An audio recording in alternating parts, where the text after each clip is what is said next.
हाल ही में अलवर शहर को लेकर एक वैज्ञानिक अध्ययन सामने आया है जो बताता है कि अलवर के कम से कम आधे हिस्से में हरियाली कम हो गई है। यानी भविष्य में अलवर हीट आइलैंड के रूप में परिवर्तित हो सकता है। यहाँ पर हीट वेव का प्रभाव ज्यादा हो सकता है। वैज्ञानिक अध्ययन किस तरह की चीजों को सामने रख रहा है, किस तरह के तथ्यों को सामने रख रहा है और इसका समाधान क्या हो सकता है, चलिए इस वीडियो के माध्यम से जानते हैं। अलवर जिले की भौगोलिक अवस्थिति कहाँ पर है? ये यहाँ पर है। यहीं अलवर शहर के एक निवासी दिव्या चौहान के द्वारा वैज्ञानिक अध्ययन किया गया है।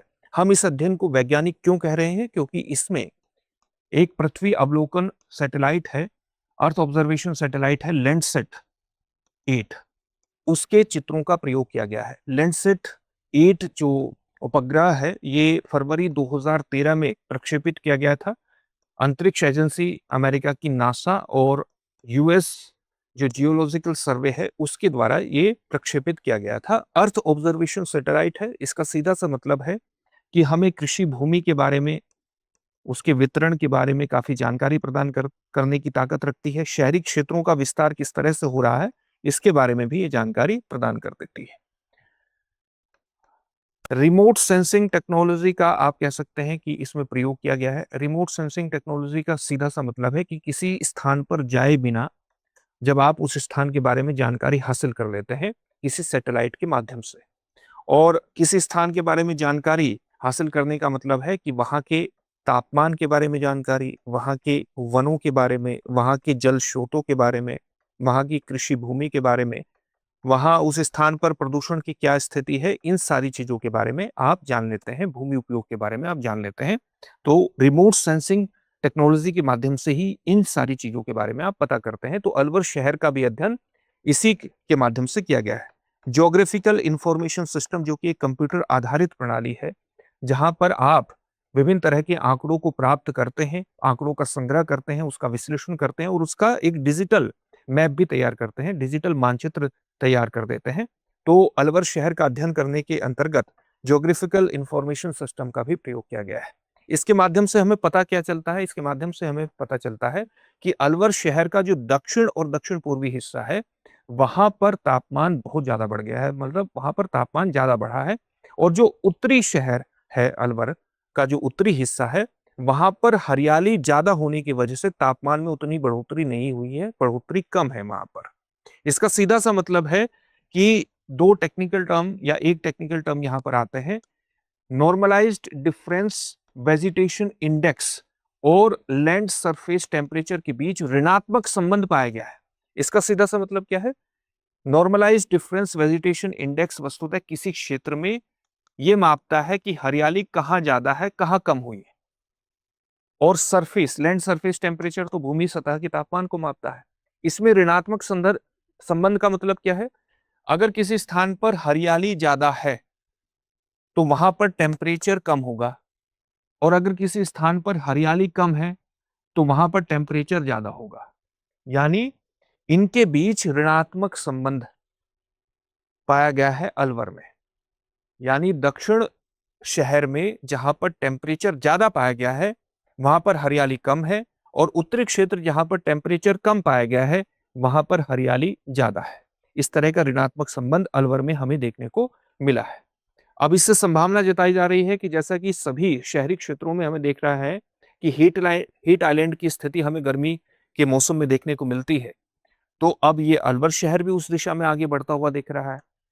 और इसका कारण क्या है? हीट आइलैंड का कॉन्सेप्ट क्या है? हीट आइलैंड का कॉन्सेप्ट यह है कि जब हम शहरी कॉलोनीज के विस्तार को देखते हैं, शहरी कॉलोनीज का लगातार विस्तार होता जा रहा है, शहरों में सड़कों का विस्तार होता जा रहा है, नए नए भवन लगातार बन रहे हैं, औद्योगिक भवनों का विस्तार हो रहा है, इंडस्ट्री लगातार बढ़ती जा रही है। अब इनका जब निर्माण होता है तो इसमें आप किसका प्रयोग करते हैं? आप कंक्रीट का इस्तेमाल करते हैं, आप इसमें इस्तेमाल करते हैं सीमेंट का, आप डामर से सड़कों का निर्माण करते हैं। और इनकी ताकत है कि ये दिन में सूर्य की ऊष्मा को अवशोषित कर लेते हैं, अवशोषित करते हैं। और शहरी क्षेत्रों में जो कंजस्टेड, एक तरह से आप कह सकते हैं कि शहरी क्षेत्र इतने घने बसे हुए हैं कि इस हीट को बाहर निकलने का भी मौका नहीं मिलता। रात में जब टेम्परेचर थोड़ा-सा कम होता है तब ये हीट धीरे-धीरे रिलीज़ होती है और वहाँ पर भी इन बिल्डिंग्स के बीच, चट्टानों के बीच फँस जाती है, ट्रैप हो जाती है। इसको हम कहते हैं हीट ट्रैप। इस कारण से बहुत से शहरी क्षेत्रों में आप देखेंगे कि रात में भी अधिक तापमान से निजात नहीं मिल रही है। इसी को कहते हैं कि आसपास के क्षेत्रों से जब किसी शहरी क्षेत्र में तापमान बहुत ज़्यादा बढ़ जाता है, तो वो एक हीट आइलैंड के रूप में काम करना शुरू कर देता है। इसी को हम कहते हैं हीट आइलैंड। अब हीट आइलैंड के कारण क्या होता है? हीट आइलैंड के कारण किसी भी क्षेत्र में हीट वेव का खतरा ज़्यादा बढ़ जाता है, ये तो आप जानते ही हैं। न केवल हीट वेव का खतरा बढ़ता है, बल्कि गर्मी जनित बीमारियों की संभावना भी लगातार बढ़ जाती है। जैसे हीट स्ट्रोक की संभावना बढ़ जाती है या हैज़ा की संभावना बढ़ जाती है। ये समस्याएँ उत्पन्न हो जाती हैं। इसके अलावा आप जानते हैं कि जैसे-जैसे गर्मी बढ़ती है, तो ज़्यादा से ज़्यादा लोग फिर एयर कंडीशनर का इस्तेमाल करते हैं। जब एयर कंडीशनर का और ज़्यादा इस्तेमाल होता है, तो फिर हीट और ज़्यादा जनरेट होती है, तो इफ़ेक्ट जो है, वो और ज़्यादा कंपाउंड होता चला जाता है। इससे उत्सर्जन भी बढ़ता है। जो कार्बन उत्सर्जन है, वो भी शहरी क्षेत्रों में आपको ज़्यादा से ज़्यादा देखने को मिलेगा। यानी समस्या और ज़्यादा कंपाउंड होती चली जाती है। इस समस्या का समाधान क्या हो सकता है? इस समस्या का समाधान ये हो सकता है कि जब हम शहरी नियोजन करें, शहर की प्लानिंग करें, तो वो बहुत सोच समझ करके हमें करनी चाहिए। वहाँ पर जब हम निर्माण सामग्री का प्रयोग करें, तो निर्माण सामग्री ऐसी होनी चाहिए, जो ऊष्मा को कम से कम अवशोषित करे। साथ ही जब हम भवनों का निर्माण करते हैं, तो उनमें लगातार हमें सोलर पैनल लगाने चाहिए, यानी स्वच्छ ऊर्जा का इस्तेमाल करना चाहिए। न केवल स्वच्छ ऊर्जा का इस्तेमाल करना चाहिए, बल्कि रूफ पर यानी छतों पर हमें ग्रीन कवर को बढ़ाना चाहिए।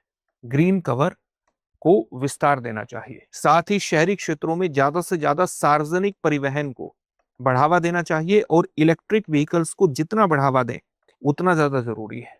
ताकि शहरी क्षेत्रों में जो बढ़ते तापमान की समस्या है, ये बहुत ज़्यादा बहुगुणित न हो और जो बढ़ता हुआ उत्सर्जन है कार्बन का, वो उस पर भी एक नियंत्रण एस्टेब्लिश किया जा सके। शहर के इंफ्रास्ट्रक्चर को पूरी तरह से हमें इसी प्रकार से डेवलप करना है, तब हम इस हीट वेव जैसी स्थितियों से बच पाएँगे और यही इसका एक तरीका है इससे बाहर निकलने का। और एक जो बहुत सामान्य चीज़ है, लेकिन सामान्य होने के साथ-साथ आप कह सकते हैं कि लोगों को इसका बहुत बड़े स्तर पर प्रयोग करने की आवश्यकता है, वो है पौधारोपण। यानी जितना ज़्यादा ग्रीन कवर हमारा बढ़ेगा, उतना ही ज़्यादा हमारे शहर भविष्य के लिए ज़्यादा सुरक्षित होंगे, बढ़ते तापमान से ज़्यादा सुरक्षित होंगे। इससे जुड़े हुए एक प्रश्न को देखेंगे, लेकिन उससे पहले इस बात को ध्यान में रखना है कि दृष्टि संस्थान की द न्यू सेशन सेल का आज आखिरी दिन है, जहां पर आपको पीसीएस के सभी ऑनलाइन कोर्सेज पर 50% तक का डिस्काउंट मिल रहा है। और पीसीएस के सभी ऑनलाइन कोर्सेज पर 50% तक के डिस्काउंट का मतलब है कि आरएएस के भी सभी ऑनलाइन कोर्सेज पर ये 50% तक का डिस्काउंट है। आज आखिरी दिन है, तो इसका लाभ उठाने के लिए अभी डिस्क्रिप्शन में दिए गए लिंक पर जाइए और अपने आप को रजिस्टर करा दीजिए। दृष्टि लर्निंग ऐप को डाउनलोड कर लेंगे तो इस तरह की सुविधाओं से जुड़ना आपके लिए बेहद आसान हो जाएगा। किसी भी तरह का डाउट हो तो 8750187501 पर कॉल कर लीजिएगा। चलिए अब देखते हैं आज के प्रश्न को। प्रश्न क्या है? अर्बन हीट आइलैंड प्रभाव का प्रमुख कारण क्या है? अधिक वर्षा, घने वन, कंक्रीट एवं डामर द्वारा ऊष्मा का अधिक अवशोषण, समुद्री हवाएं और अनुत्तरित प्रश्न। इस प्रश्न का उत्तर कमेंट बॉक्स में कमेंट करके जरूर दीजिए। फिर से नए सेशन में मिलेंगे। धन्यवाद। अब एग्जाम की तैयारी को और बेहतर करने के लिए हमारे चैनल को लाइक, शेयर और सब्सक्राइब करना ना भूलें।